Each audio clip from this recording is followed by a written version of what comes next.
Y mi abuela me iba haciendo preguntas y esas preguntas me iban llevando a desarrollar un músculo, que es el músculo de la crítica, Total. que es empezar a pensarlo todo, ¿no? O sea, tenés que tratar de pensarlo todo y te empezás a dar cuenta que hay cosas raras.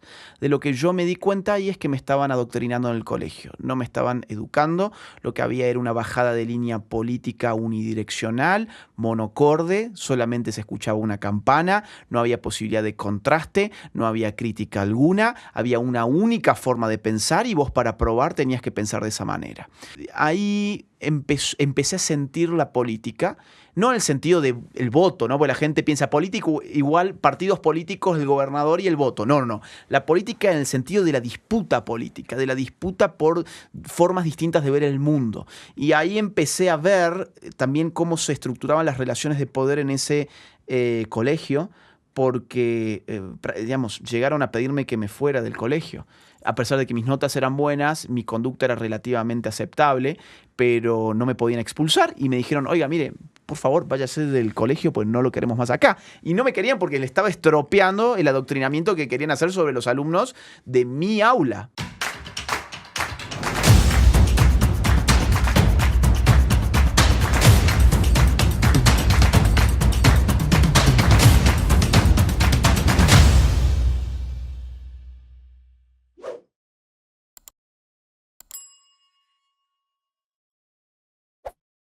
Bienvenidos a este espacio en Radio Actitud. Hoy tenemos una entrevista muy especial con un escritor, politólogo, filósofo y conferencista.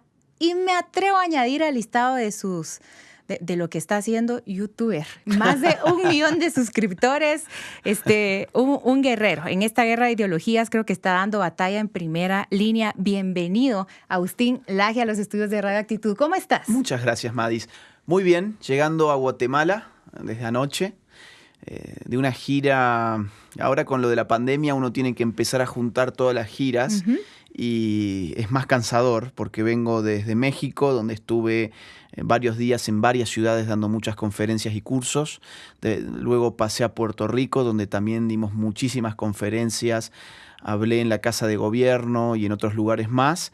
Y bueno, ahora acá. Entonces ya he pasado por 3 países en el último mes, pero con todas las pilas, como decimos en Argentina, con todas las energías para poder hacer acá cosas importantes también. Genial. Ánimo, mucha fuerza para Gracias. todas estas giras. Bueno, estoy tranquila que voy a conversar y entrevistarte, porque yo no quisiera hacer un debate con Agustín Laje. Ya hemos visto cómo eres en los debates, entonces estoy contenta que estoy de tu lado del tema. Y hablar de la defensa de la vida, de la familia, del matrimonio, de la búsqueda y la promoción de la verdad, es un tema que nos reúne en este congreso por el que viniste a Guatemala. Y pues desde Radio Actitud este abordaje es, podría decir, religioso, espiritual. El tuyo es político, porque la verdad se defiende desde muchas aristas.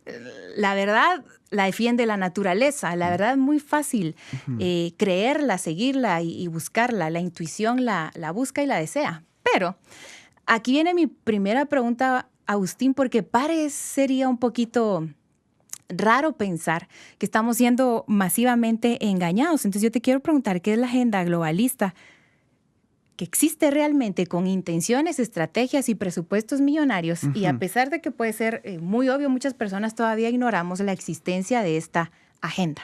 Bueno, a ver, agenda globalista es la agenda que enmarca un proyecto que está compuesto por distintas demandas, distintos discursos, distintas causas.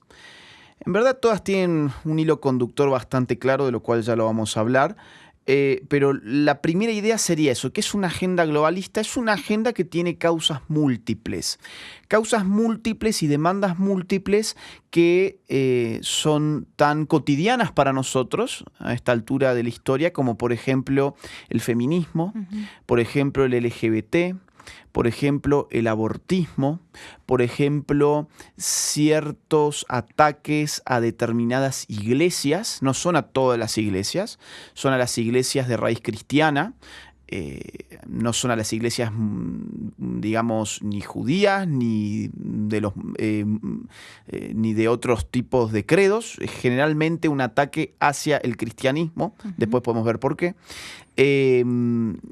Digamos que, bueno, en verdad esto de los ataques a las iglesias según también en qué lugar, porque los judíos ortodoxos en este momento, por ejemplo, están también siendo bastante atacados. Es una agenda que también ataca a la familia entendida en sus términos naturales como padre, madre, hijos. Y es una agenda que está atacando también a las distintas patrias.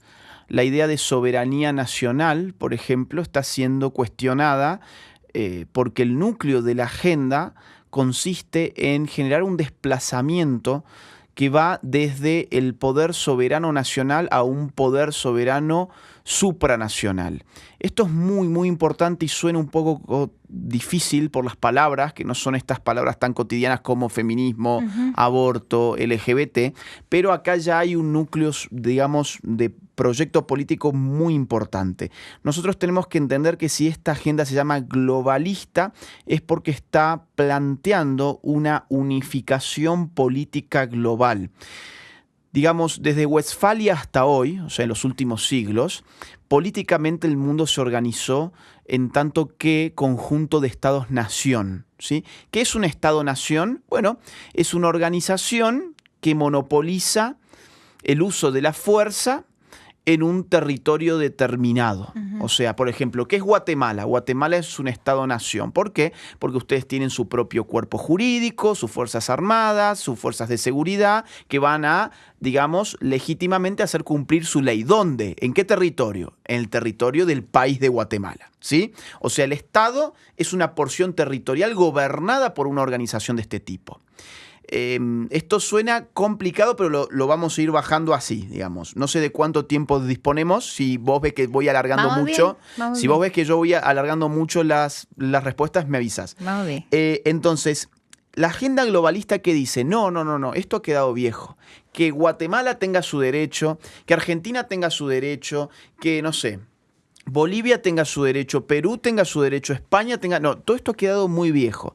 Lo que tenemos que empezar a lograr es que estos estados empiecen a transferir soberanía hacia organizaciones internacionales. Así como hablamos de globalización en el mundo económico para dar cuenta de que el comercio hoy se da entre los países sin que las fronteras signifiquen un problema real, porque estamos consumiendo cosas de China, de Estados Unidos, nosotros le vendemos a no sé quién, y así el comercio se ha globalizado. Hay gente que piensa que ese mismo esquema debiera trasladarse al campo político y por lo tanto decir, bueno, barramos con las fronteras, así como en el comercio hemos barrido con las fronteras, barramos con las fronteras para empezar a armar un nuevo orden mundial. Entonces, cuando hablamos de agenda globalista, estamos hablando de distintas causas, feminismo, LGBT, abortismo, el problema de la migración, etcétera, etcétera.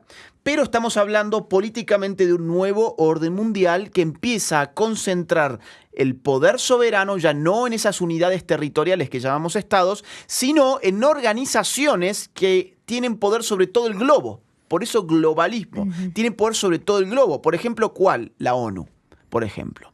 Es decir, cuando yo veo aquí en Guatemala manuales de educación sexual integral y veo que quien los está diseñando es el Fondo de Población de la ONU, lo que ahí veo es agenda globalista, por ejemplo. Pero ¿cómo? Entonces, ¿por qué los guatemaltecos tienen su Ministerio de Educación si en verdad la ONU termina siendo, por ejemplo, la educación sexual de los niños de este país? Ahí cuando empezás a ver esa intromisión de organismos que no tienen base territorial, sino que son poder puro, como la ONU, como la OMS, como el Banco Mundial, como UNESCO, como todos estos organismos propios de Naciones Unidas, ahí estamos viendo una estructura globalista. Ahora, ¿cómo se conecta esto con las demandas? Feminismo, abortismo, LGBT. Bueno, si vos empezás a trazar hilos conductores entre esas agendas, entre esas demandas, te vas a dar cuenta que todas son terriblemente nocivas, por ejemplo, para la familia. Es decir, el feminismo radical como se presenta hoy entraña lucha de sexos, el hombre contra la mujer. No hay una relación de complementariedad, sino de enemistad politizada, ¿sí? El LGBT, bueno, es contrario a la familia porque de allí no surge ninguna familia, por empezar. Le está vedada la reproducción, son relaciones, digamos, estériles por definición, ¿sí? O sea, no engendran familia. Número 3, el aborto. Bueno, el aborto es matar un miembro de tu propia familia, ¿no? Entonces, ¿cómo esto va descomponiendo las migraciones descontroladas? Bueno, rompen familias, por ejemplo, ¿no? Entonces, ¿cómo todo eso va minando las lealtades familiares, van minando también después las lealtades religiosas? Por eso esta agenda se mete contra las iglesias. Hay ahora un pedido de ONU para armar un listado negro de cuáles son las personas que están en contra de la ideología de género, y allí hay que darle especial mención a los sacerdotes y pastores cristianos que estén oponiéndose a la ideología de género. Esta lista negra la está formulando la ONU, por ejemplo, ¿no? O te puedo mencionar Transnacionales de la Fe, financiado con dinero de la Fundación Ford de los Estados Unidos, pensado para atacar a las iglesias evangélicas. Entonces, ahí minamos la lealtad de el hombre con su iglesia, con su fe, con su familia, y minamos además la lealtad del hombre con su nación, con su patria. ¿Qué tenemos por resultado? Un individuo que se cree que es ciudadano del mundo, que no tiene patria, no tiene Dios, no tiene familia, no tiene religión, no tiene identidad, y queda... es la marioneta perfecta. Hago este brevísimo corte comercial para comentarte que este video está patrocinado por el Instituto N&W Professional Traders. Si querés aprender a invertir, hacelo como un profesional. A ver, este reseteo ha sido paulatino, cual sapo calentado en una olla desde el frío, que ni ha sentido. O sea, sí, creo que nos damos cuenta muy poco de cómo repetimos estos discursos, estas ideologías desde la familia y desde la iglesia, y los aceptamos paulatinamente, de manera muy disimulada. Nos han metido pensamientos desde el entretenimiento, desde el cine, desde la música, de tal manera que hoy tenemos cierta delicadeza y pinzas para abordar estos temas, cierta pena, sí, porque resulta ser que nosotros somos los antinaturales. Entonces, ¿cómo desde mi posición civil puedo emitir, promover y defender la naturaleza, la familia, la iglesia, también la verdadera libertad, con valentía? Porque es finalmente una guerra de palabras. El peor disparo que te pueden dar es otra palabra, es un insulto, es que te digan homofóbico, que te digan retrógrada. Pero a pesar de tener esta conciencia, estamos bien permeados, más de lo que creemos, bien teñidos. ¿Cómo estar alerta y cómo promover estos discursos desde mi posición como civil, digamos? Mira, es muy buena la pregunta. A ver, lo primero que yo te diría es una guerra de palabras, pero en cualquier momento se puede trasladar a otro tipo de campo. Lo que tenemos que evitar es precisamente que pase una cierta línea. Por ejemplo, en Canadá ya la ha pasado. En Canadá empezó siendo una guerra de palabras y hoy por decir ciertas palabras puede terminar preso 6 meses. Nosotros tenemos que evitar que eso llegue acá, porque va a llegar un día en el cual esas palabras ya ni siquiera las vas a poder pronunciar. Por ejemplo, yo estaba leyendo ayer, esto es algo de todos los días, salía una noticia de que en Inglaterra un colectivo LGBT estaba pidiendo prohibir la palabra mujer embarazada, por ejemplo. Claro, bueno, porque ¿y qué pasa si un trans en verdad que es mujer pero se autopercibe hombre queda embarazado? Y entonces no sería una mujer embarazada, sino que sería un hombre embarazado porque él se autopercibe hombre. Ser embarazadi.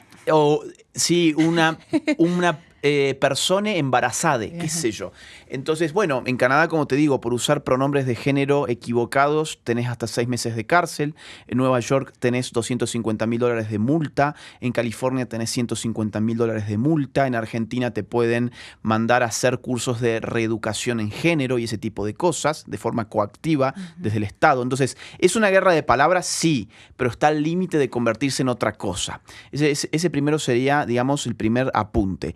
¿Qué debo hacer yo? Primero que nada, sacarme la vergüenza que me han impuesto. A nosotros nos han impuesto vergüenza diciéndonos que lo que pensábamos era retrógrado, era medieval, era ultraconservador, era propio de un fanático religioso. A ver, vamos a ver, digamos. ¿Qué dicen del otro lado? Bueno, dicen, por ejemplo, no se nace mujer, llega aún a serlo. Esta es una de las sentencias filosóficas más celebradas de la feminista más importante del siglo XX, que se llamó Simone de Beauvoir, ¿no? Simone de Beauvoir decía esto, no se nace mujer, llega aún a serlo. Pero si hay algo anticientífico es precisamente eso.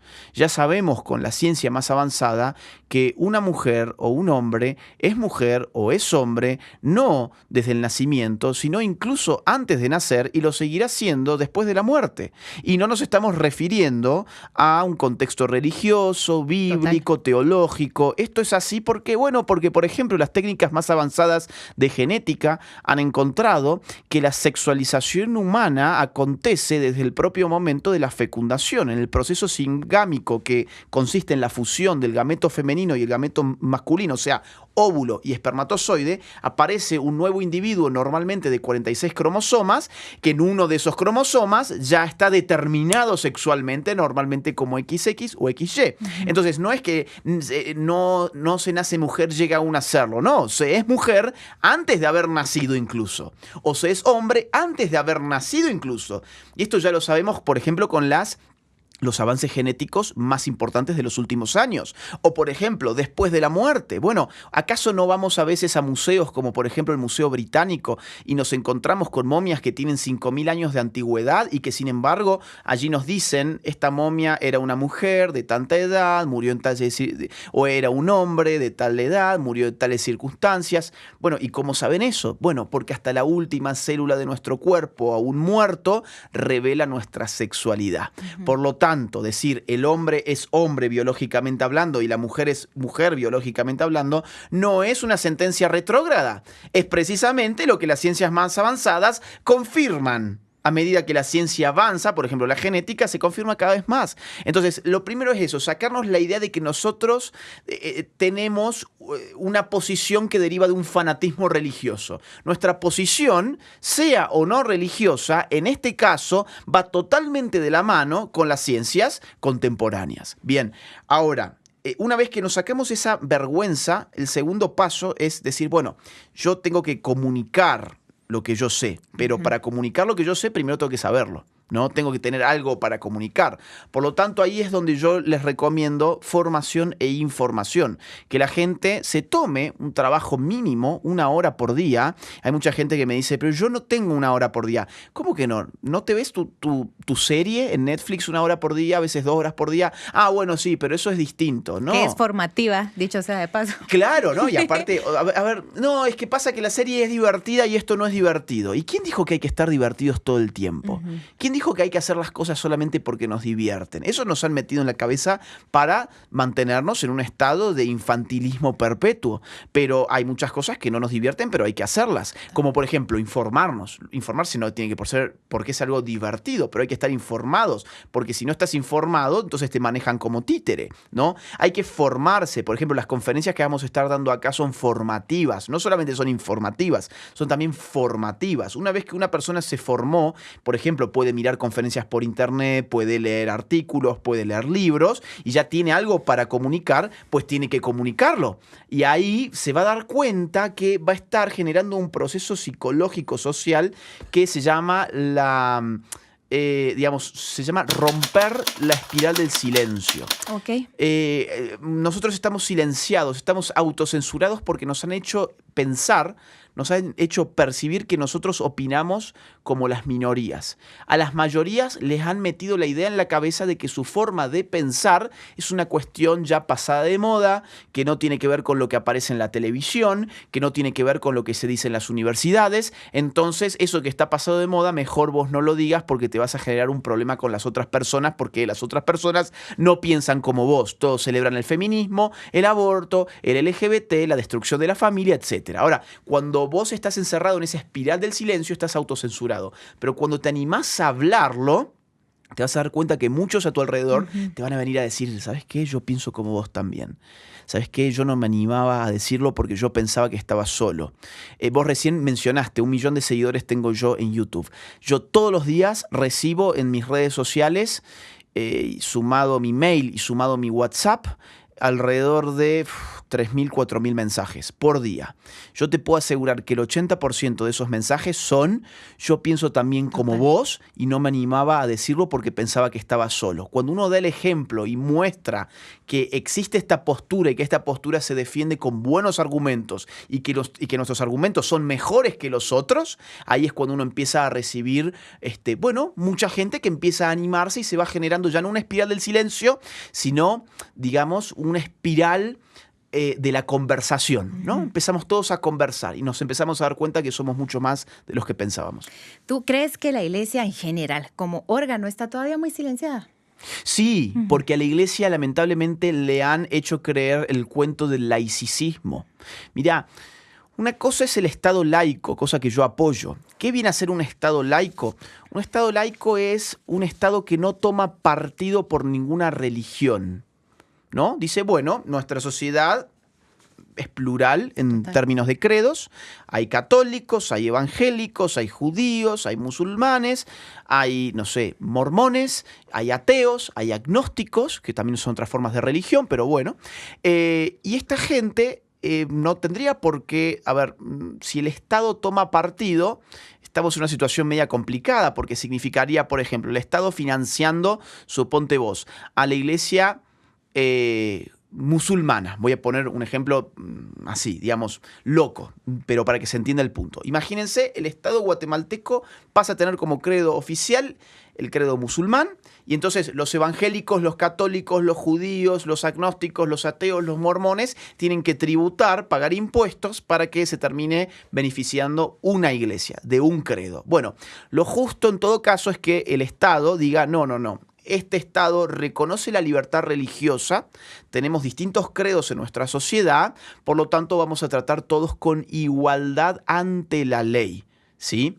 Entonces, eso es una cosa, eso es el Estado laico, el Estado que no toma partido por ninguna religión de forma oficial, pero las reconoce y les da libertad.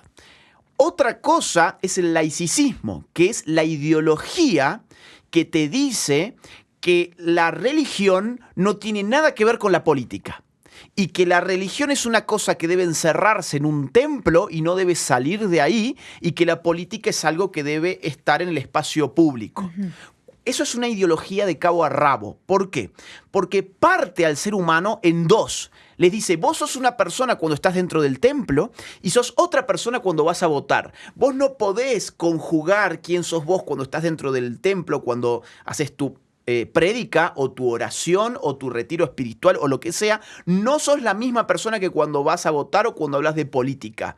Ahora, ¿por qué no? ¿Por qué fragmentar? ¿Por qué fragmentar? Si el ser humano es una unidad de sentido, no es una colección tipo rompecabezas, ¿no? De distintas piezas que están ahí unidas y que las sacamos según el contexto. El hombre es y debe ser una unidad de sentido. Y el hombre es un animal político, es un animal trascendente, por eso todas las sociedades tienen de distintas formas y con distintas expresiones la búsqueda de la trascendencia, con distintos credos, etcétera, pero el hombre también es un animal político. ¿Por qué? Porque el hombre se rige siempre en un contexto de gobierno político. Los gobiernos políticos existen de distintas formas. Actualmente nos regimos por los gobiernos de los estados-nación y por gobiernos supranacionales, como decíamos recién. Pero al estar nosotros regidos por ese gobierno, nosotros tenemos derecho a ser parte de las discusiones que determinan las decisiones de esos gobiernos. La idea de la democracia es precisamente esa, a menos que nos digan estamos en dictadura, por lo tanto ustedes no pueden decir nada de política. Ahora, a nosotros, a los que tenemos fe cristiana, nos hacen ciudadanos de segunda. Para nosotros hay un estado virtual de dictadura, que significa usted no puede hablar en política nada que tenga que ver con sus credos, porque las dos cosas no se pueden mezclar. Y aparece por allí un LGBT. Ah, bueno, ¿usted quiere venir y mezclar lo que hace en su cama con la política? Bueno, eso sí que se puede mezclar. Venga y cuente sus experiencias sexuales en el terreno de lo público, o sea, su experiencia íntima en su cuarto, su morada, su cama, sus sábanas, pasan a ser algo sumamente relevante para la discusión política. Y legalicémoslas. Ahora, tu credo, tus valores, el credo que da pie a todo un sistema moral civilizacional, eso tiene que quedar fuera de la política. Es una locura. Sinceramente, es autoritario, es antidemocrático y lamentablemente muchas iglesias se lo han creído.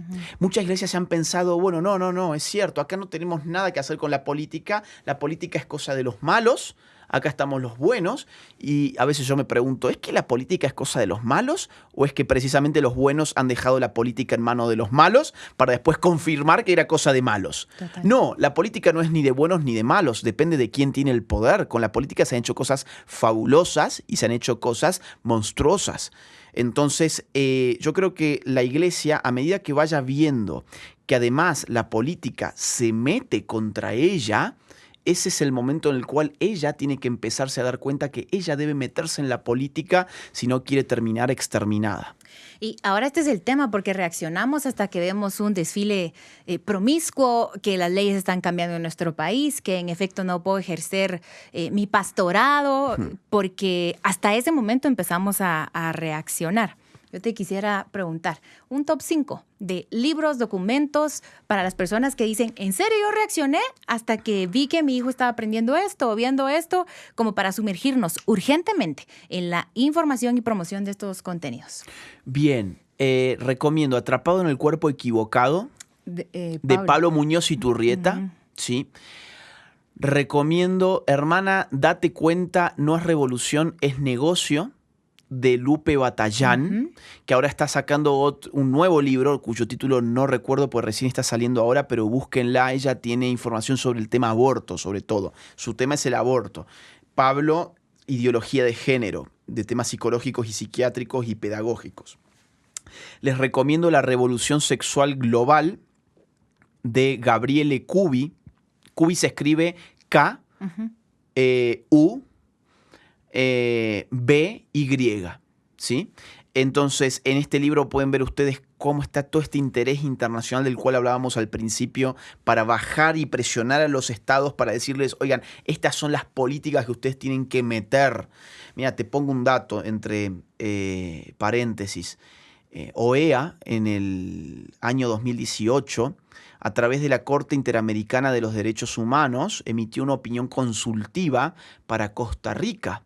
En esa opinión se insta actualmente a todos los estados miembros de OEA, que son alrededor de 35 estados, a legalizar matrimonio homosexual, adopción homosexual y leyes de identidad de género. O sea que tu sexualidad está en función de tu autopercepción y nada más.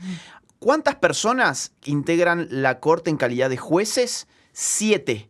O sea, 7 personas diciéndoles a 35 estados, nación de América, cómo tienen que estructurar sus leyes internas. A esto es lo que yo me refería hace un rato con lo de globalismo. Bien, el libro de Gabriele Cubi van a ver cómo en la ONU manejan todo esto de esa forma. Y además, bueno, ¿por qué no? El libro negro de la nueva izquierda que escribimos con Nicolás Márquez, que tiene más el costado político, vinculando estos con las militancias de izquierdas y cómo toda esta agenda revitalizó a los movimientos de izquierdas. Y documentos que me habías preguntado. Mira, hay 3 documentos, bueno, 3 vamos a dar. Informe Kissinger del año 74, donde Estados Unidos... Esto es un informe secreto que se desclasificó en el año 89 y está publicado en las páginas oficiales, ¿sí?, de los Estados Unidos. O sea, no es conspiración ni nada raro, ¿sí? Con lo cual, en el informe Kissinger ustedes van a ver cómo desde el año 74 ya Estados Unidos está promoviendo el aborto para reducir la natalidad en los países pobres. Sí, porque claro, esta agenda tiene que ver también con reducir la población en ciertos países y en el mundo. Segundo documento, la conferencia del Cairo, 1994, ONU. Lo buscan así, Conferencia del Cairo, 1994, ONU. Les va a salir en la página oficial de ONU la Conferencia de Población y Desarrollo del año 1994, donde la ONU llama a tomar medidas urgentes para hacer descender la natalidad, sobre todo en los países pobres. Entre esas medidas urgentes se les pide a todos los estados legalizar las llamadas políticas de salud sexual y reproductiva todas para el año 2015. Esto fue el año 1994, ¿sí? ¿Qué son las políticas de salud sexual y reproductiva? Entre otras, la política del aborto. Eso lo dice la propia ONU. Y el último documento, el más reciente, yo les recomiendo revisar con mirada muy crítica, porque todo esto se halla muy escondido. Hay muchas palabritas muy hermosas. Esta gente lo escribe todo esto para que uno diga, ay, me enamoré de la ONU, me encantó esta agenda, es buenísima. Busquen la Agenda 2030, que viene a ser la agenda de la ONU pensada para el año 2030. Y ahí van a encontrar, por ejemplo, en materia salud, en materia igualdad y en materia educación, van a encontrar que lo que está intentando la ONU de acá al año 2030, entre otras cosas, es legalizar el aborto. Ok. Quiero decirte algunas palabras y que me digas lo primero que te viene a mente. Argentina. Patria. Debate. Malestar. Política. Vida. Verdad. Horizonte. Pañueletas verdes. Moda. Vida. Dignidad. Subjetividad. Todos. Cuando el relato es una farsa.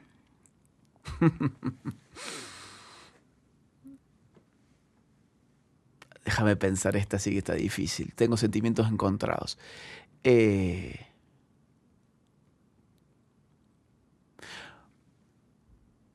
Coyuntura. Familia. Educación. Tango. Extraño. Palabras. Pensar. Guatemala. Fe. Agustín. Libros. Perfecto. Te agradecemos este Muy lindo tiempo. ping-pong, ¿eh? Mirá que me has hecho pensar más con el ping-pong que con las preguntas. Las preguntas. Porque no suelen hacerse estos juegos y son súper divertidos. Ok, mira, una última pregunta para despedir ya. Nuestra radio se llama Actitud. Creo que tienes una actitud valiente, nos inspira, pero sobre todo nos compromete. Es que esta actitud debiéramos tenerla todos. ¿De dónde surge tu deseo personal para hacer una defensa presente e implicada en esta guerra? ¿Cuándo tú decides escribir, pararte en la guerra de batalla, darle? ¿Cuál es esa historia? Mira, mi historia me remonta al colegio. Yo fui a un colegio muy de izquierdas, o sea, muy metido con estas agendas que estamos discutiendo ahora. Y también fui a una universidad, mi título de grado es de una universidad cuya facultad de ciencia política también es muy de izquierdas. Entonces yo me eduqué, o estudié, más que educarse es otra cosa. Yo estudié en esos ambientes y quien me hizo un clic en la cabeza fue mi abuela, porque yo después del colegio iba siempre a comer a su casa. Mi madre trabajaba hasta tarde, así que yo iba a su casa y estaba ahí durante todo el día y comía con ella. Y las abuelas, por lo menos en ese entonces, evitaban poner tanta televisión y invitaban mejor a un buen diálogo, ¿no? A una buena conversación. Y mi abuela me preguntaba todos los días, ¿y qué viste hoy? ¿Y qué viste hoy en el colegio? Entonces yo le iba contando. Para mí era una cosa rutinaria, no tenía ningún sentido, era simplemente un disparador de la conversación. Pero ella en verdad estaba monitoreando. Esto yo me doy cuenta ahora, muchos años más tarde. Ella estaba monitoreando. Entonces cuando ella escuchaba algo polémico, digamos así, algo político, ella me empezaba a hacer preguntas. Ella no me decía, vos tenés que pensar esto otro porque tu familia piensa esto otro y mientras vos vivas bajo este techo tenés que pensar así hasta que... No.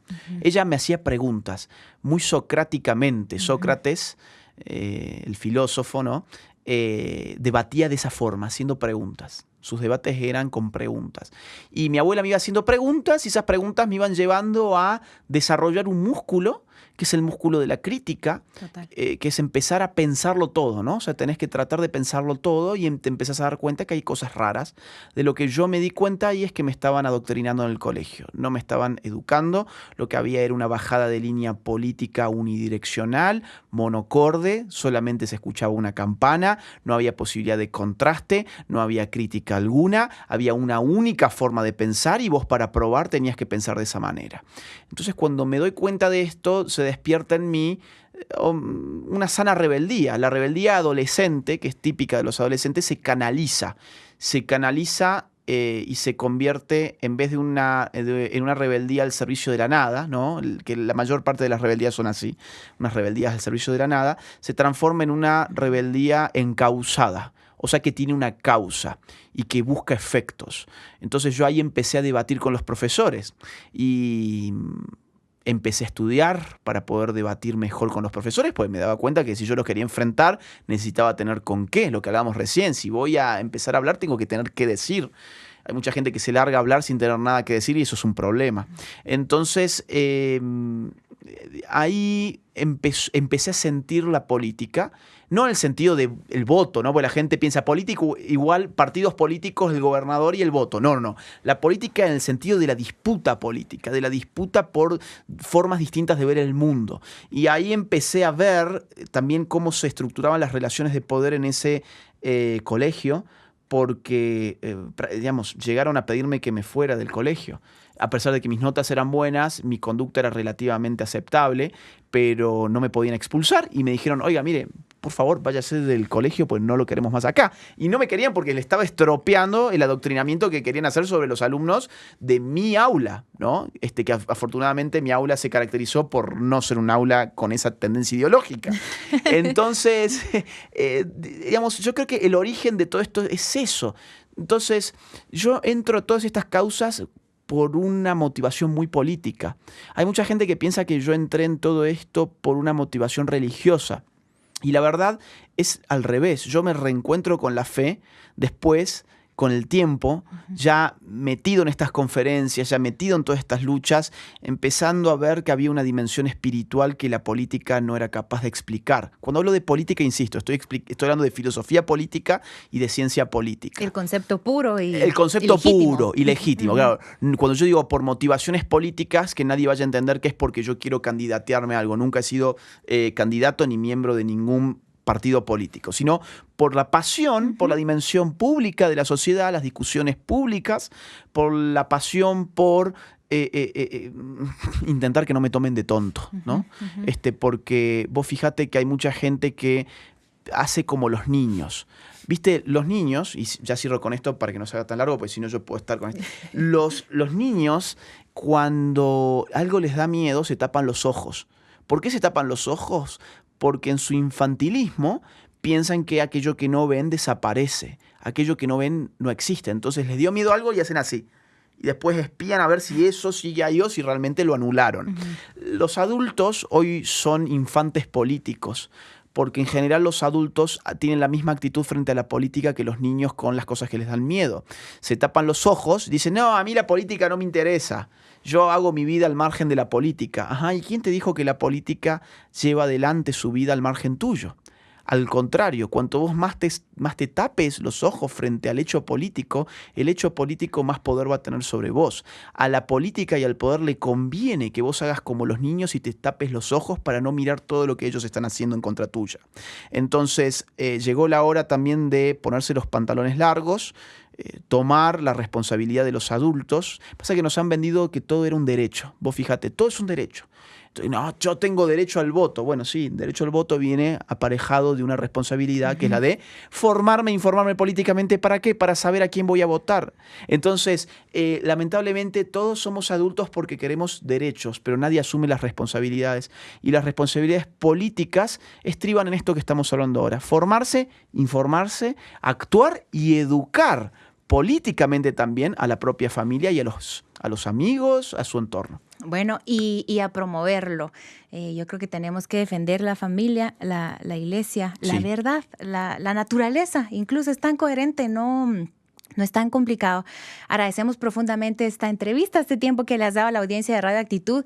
Mi intención al compartir contigo hoy es esta. Compartan este video, un video tuyo de Pablo que hablabas, de Lupe. Hagámoslo, porque finalmente al promover información promovemos la verdad. Gracias por este tiempo, Agustín. Muchas gracias a vos. El tiempo para que te dirijas a nuestra audiencia para despedirte. Bueno, muchas gracias por todo. Si te gustó este video y lo que hemos hablado, no te lo quedes para vos. Podés empezar hoy mismo a actuar de una forma muy simple. Un par de clics, lo copiás, lo pegás, lo mandás a tus grupos de WhatsApp, a tus amigos, a tus redes sociales. No se queden callados. No tengan miedo a ser rechazados, porque les aseguro que van a encontrar muchísima gente dispuesta a luchar por estos valores y luchar por estas ideas. Los invito también a que, si no me siguen por mis redes sociales, que también me sigan y que sigan mi canal por YouTube para encontrar mucho más material sobre todo esto. Muchísimas gracias por la invitación. Este video, al igual que todo mi trabajo, es posible gracias a las colaboraciones económicas, libres y voluntarias que estoy recibiendo a través del sistema de Patreon.